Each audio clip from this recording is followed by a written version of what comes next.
I, 32F, have been married to Kevin, 34M, for the past 8 years.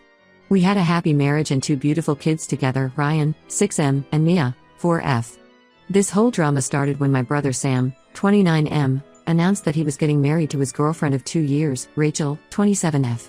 I still remember the day Sam introduced Rachel to our family. It was during our annual summer barbecue 2 years ago. She walked in wearing a simple blue dress and carrying a homemade apple pie. Within minutes, she had charmed everyone with her warmth and genuine personality. My mom particularly loved how Rachel would always offer to help in the kitchen during family gatherings, something none of her previous daughters-in-law did. Rachel worked as a nurse at the local hospital in the pediatric ward. She would often bring small gifts for my kids when she visited. Ryan and Mia absolutely adored her and would get excited whenever she came over. She would spend hours playing board games with them or helping them with their art projects. Sam would just sit there watching them with the biggest smile on his face. Sam and Rachel's relationship seemed perfect from the outside. They both had good jobs, shared similar values, and genuinely cared for each other. Sam worked as a software developer at a local IT firm and made good money. They had already bought a house together and were planning to start a family soon after marriage. The proposal was straight out of a romantic movie.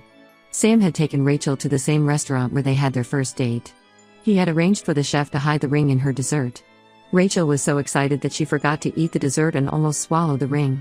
We all laughed when Sam told us this story during their engagement party. My parents were over the moon about the engagement. Mom had always worried about Sam settling down as he was quite focused on his career. She immediately started planning the wedding, making lists of guests, and looking at possible venues. Dad, who was usually very reserved about spending money, told Sam he would cover all the wedding expenses. That's how much they loved Rachel. Everything was going perfectly until that fateful day when I went to visit my friend Kelly at the county clerk's office. Kelly and I had been friends since high school, and I would often drop by her workplace during lunch to catch up. That day, we were talking about Sam's upcoming wedding when Kelly's expression suddenly changed. She asked me if Rachel was divorced. I was confused and told her that Rachel had never been married before. Kelly looked concerned and said she needed to show me something. She pulled up some records on her computer that showed Rachel was legally married to someone named Marcus Thompson. The marriage certificate was dated 8 years ago, and there were no divorce records. I felt like someone had punched me in the gut. How could Rachel do this to Sam?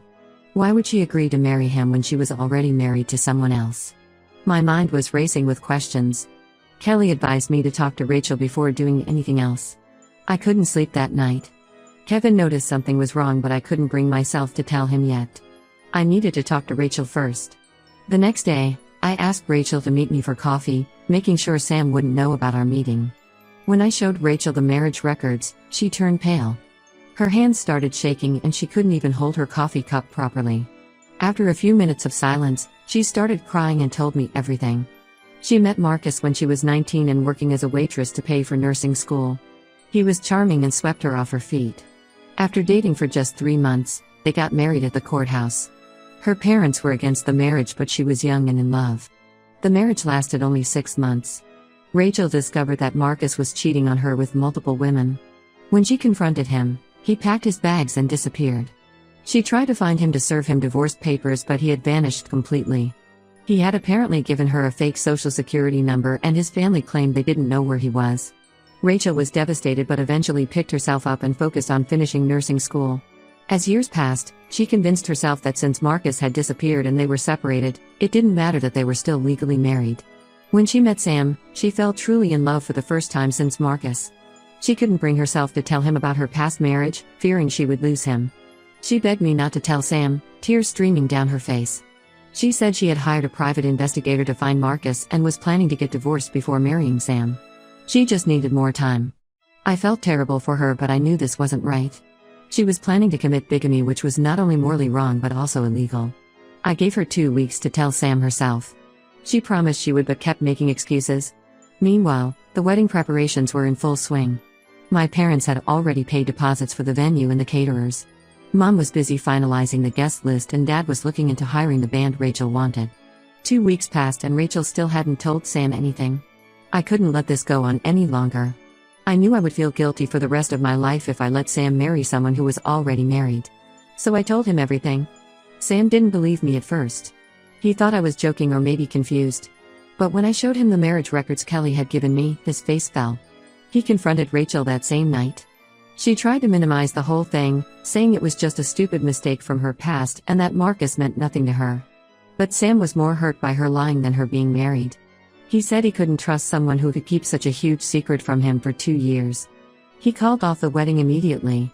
My parents were initially angry at me for ruining Sam's relationship. Mom had already sent out some of the wedding invitations and Dad had paid non-refundable deposits. But when they understood the gravity of the situation, they agreed I did the right thing. Rachel's family was furious with me. Her sister Sarah started spreading rumors in our social circle about how I was jealous of Rachel because she was younger and prettier than me. She said I couldn't stand to see Sam happy and wanted to destroy Rachel's life. My husband Kevin supported my decision but suggested that maybe I should have waited until Rachel found Marcus and got divorced. Now Sam is severely depressed. He took a leave from work and spends most of his time locked in his apartment. He won't talk to anyone except Kevin sometimes. Rachel keeps trying to contact him but he has blocked her everywhere. I feel guilty seeing Sam like this but I know I did the right thing. I couldn't let him marry someone who was already married and had lied to him for years. Ida for exposing Rachel's secret marriage? Update 1 first, I want to thank everyone who commented on my original post. Most of you supported my decision to tell Sam about Rachel's marriage, which helped me feel less guilty about the whole situation. A lot has happened in the past 2 months, and I need to share these shocking developments with you all. The private investigator Rachel hired finally found Marcus. He was living in Ohio, just 3 states away from us. When Kelly heard this, she helped us get access to Ohio's marriage records. What we found was disturbing. Marcus had remarried 5 years ago to a woman named Amy Johnson and they had 2 kids together, a 4-year-old boy and a 2-year-old girl. When Rachel's lawyer contacted Marcus about the divorce, his current wife Amy reached out to me through Facebook. Her message was heartbreaking. She had no idea Marcus was already married when she married him. She was devastated to learn that her marriage wasn't even legal and that her children were technically illegitimate. She had quit her job as a kindergarten teacher when their first child was born because Marcus insisted he made enough money to support them. Amy asked if we could talk over the phone. When I called her, she broke down completely. She told me how Marcus had been acting strange for the past few weeks, ever since Rachel's lawyer contacted him. He had started working late, was being secretive with his phone, and had suddenly become very interested in their financial documents. I felt terrible for Amy. She was in an even worse situation than Rachel. At least Rachel had her career and financial independence. Amy had been a stay-at-home mom for 4 years with no income of her own. She asked me if I could help her get in touch with Rachel's lawyer, which I did. But before Amy could take any legal action, Marcus pulled his disappearing act again. He cleaned out their joint bank account, leaving Amy with just $243 to her name. He took their car and left her stranded with 2 young children. Amy had to call her parents, who lived 6 hours away, to come pick them up. She and the kids are now living with her parents while they figure out what to do next. The police are looking for Marcus but haven't had any luck finding him. They discovered he had used fake social security numbers and forged documents multiple times. The bank account he emptied had over $87,000 in it, most of which was Amy's inheritance from her grandmother that she had received last year. Rachel finally got her divorce from Marcus since he was served the papers before he disappeared. She tried to use this opportunity to reconcile with Sam. She came to our house one evening when Sam was visiting. She apologized for everything and told him she was now legally divorced and free to marry him. But Sam wasn't interested. He told her that the issue was never about her being married, it was about her lying to him for 2 years. He said he could never trust her again. The most shocking development came last week when Amy's lawyer discovered that Marcus had 2 more wives in different states. He had married a woman named Jennifer in Florida 3 years ago and another woman named Lisa in Texas 7 years ago. His pattern was always the same: he would marry women who had some money or inheritance, convince them to put their assets in joint accounts, and then disappear with everything. Rachel and Amy decided to go to the police together. They're working with detectives who specialize in fraud cases. The authorities are now treating this as a multi-state criminal investigation. Marcus is wanted for fraud and bigamy in at least 4 states. The FBI is also involved because he crossed state lines while committing these crimes. Sarah, Rachel's sister, finally came to see me yesterday. She apologized for spreading rumors about me. She admitted that Rachel had confided in her about Marcus 2 years ago, but she thought it wasn't a big deal since they were separated. She said she never imagined Marcus would turn out to be such a career criminal who had destroyed multiple families. My parents now tell me they're proud of me for speaking up.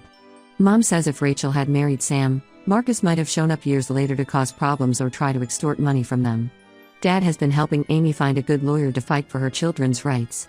Kevin pointed out something interesting. If I hadn't exposed Rachel's secret marriage, Marcus might have continued his scheme for years, targeting more women. In a way, this whole mess led to him being exposed, and hopefully, he'll be caught soon and face justice. Sam is still processing everything, but he's doing better now. He's back at work and has started going to the gym again. He feels terrible for Amy and her kids and has been helping them by sending groceries and toys for the children. It's nice to see him caring about someone again after months of depression. I know this update probably isn't what anyone expected, but life is stranger than fiction sometimes. I'll keep you all posted if there are any more developments in catching Marcus or helping his victims get justice. Anyone know if the children's birth certificates will be affected by their parents' marriage being invalid? Amy is worried about this, and I'd appreciate any legal advice. Update 2: the past few months have been a roller coaster. Marcus was finally arrested in Florida last week. He was living with a wealthy widow and was actually planning to marry her next month. The FBI found him through his Instagram account, where he was posting photos of expensive restaurants and yacht parties. Turns out his downfall was his love for showing off his lavish lifestyle. When the police arrested him, they found multiple fake IDs, forged documents, and credit cards in different names. They also discovered that he had stolen over $400,000 from various women over the years. The widow he was living with had already given him access to her investment accounts. She broke down at the police station when she learned about his other wives. Rachel testified against him in court along with Amy, Jennifer, and Lisa. It was the first time all of Marcus's wives were in the same room. The prosecutor is pushing for the maximum sentence since Marcus showed no remorse. He actually had the audacity to smirk when Rachel was giving her testimony. But the biggest surprise wasn't Marcus's arrest. It was what happened between Sam and Amy. When Amy came to town for Marcus's trial, she stayed at our parents' house with her kids. Sam offered to help her with childcare during the trial days since she couldn't afford a babysitter. At first, I thought Sam was just being nice because he felt bad for Amy's situation. But soon I noticed how he would light up whenever Amy was around. He started spending all his free time with her and the kids, taking them to the park or helping the older one with his preschool homework. Amy's kids absolutely adore Sam. Her son Jack started calling him Uncle Sam and would cry when he had to leave. Her daughter Emma would only eat if Sam was the one feeding her. It was heartwarming to see how naturally Sam fit into their lives. Last month, Sam finally admitted to me that he and Amy had been dating for a few weeks. He was worried about what everyone would think, him dating Marcus's other wife. But honestly, everyone in the family is thrilled. Amy is nothing like Rachel. She's genuine, honest, and puts her kids first. Rachel found out about Sam and Amy through mutual friends. She didn't take it well. She showed up at Sam's apartment one night, completely drunk, screaming about how he was trying to get revenge on her by dating Amy. Sam had to call the police to get her to leave. Sarah later called to apologize for Rachel's behavior and informed us that Rachel was going to therapy to deal with her issues. The most heartwarming part of this whole situation is how my parents have embraced Amy and her kids. Mom is teaching Amy how to bake her famous apple pies, and Dad has already started a college fund for both Jack and Emma. My kids love having new cousins to play with, and our family gatherings are livelier than ever. Kevin and I invited Amy and her kids for Thanksgiving dinner. She made this amazing sweet potato casserole that everyone loved. During dinner, Jack announced to everyone that he wanted Sam to be his new daddy. The look on Sam's face was priceless, a mixture of joy, surprise, and love. I haven't seen my brother this happy in years. Rachel moved to Seattle for a fresh start. Sarah told me she's doing well in her new job at a bigger hospital and has joined some support groups. She still sends occasional texts to Sam, but he doesn't respond. I sometimes feel bad for her, but then I remember how she was willing to commit bigamy and lie to my brother for years. Marcus's trial is set for next month. His lawyers tried to negotiate a plea deal, but the prosecutor refused since they have solid evidence of his crimes. Amy's lawyer is also working on getting her marriage annulled and securing child support from Marcus, though everyone knows he'll probably never pay it. Sam told me yesterday that he's planning to propose to Amy once her marriage to Marcus is legally annulled. He's already picked out a ring, nothing flashy, just a simple solitaire that suits Amy's understated style. He asked me to help plan a small, intimate proposal because he knows Amy wouldn't want anything grand or public. Looking back, I'm so glad I spoke up when I discovered Rachel's secret. Even though it caused a lot of pain initially, it led to Marcus being caught and prevented him from hurting more women. And somehow, through all this chaos, my brother found his true happiness. Sometimes life works in mysterious ways. Update 3: I can't believe how much has changed since my first post. Sam and Amy got married last weekend in our parents' backyard. It was a small ceremony with just family and close friends. Amy wore a simple cream-colored dress, and her kids matched in cream outfits. Jack was the ring bearer, and Emma was the flower girl, though she ended up throwing all the petals at Sam instead of the aisle.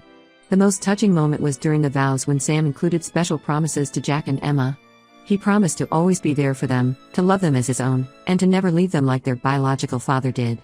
There wasn't a dry eye in the garden.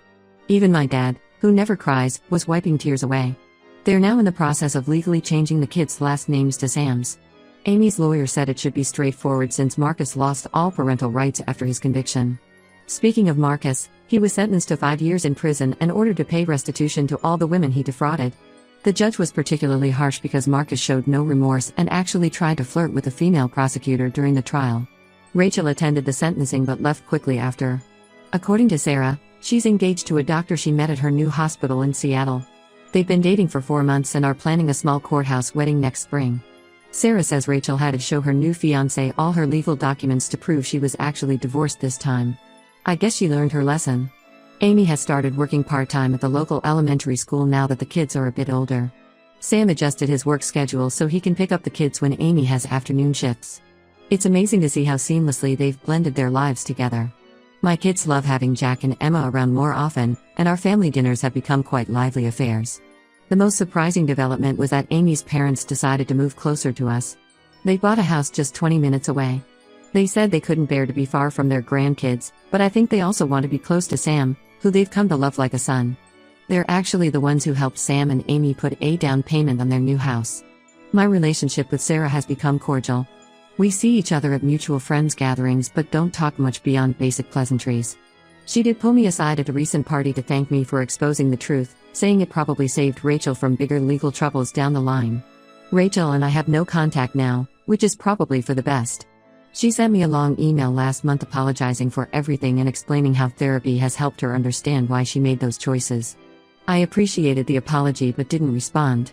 Some bridges are better left uncrossed. Mom has been pestering Sam and Amy about giving her more grandkids, but they're focusing on giving Jack and Emma stability right now. After everything these kids have been through with Marcus, they need time to feel secure in their new family. Looking back at everything that happened, I'm grateful that I trusted my instincts and spoke up. What started as a difficult decision led to Marcus being caught, prevented him from hurting more women, and somehow brought Sam and Amy together. Life really does work in mysterious ways. This will probably be my last update. Our family has found its new normal, and we're all happier for it. Sometimes doing the right thing is hard, but it usually works out in the end.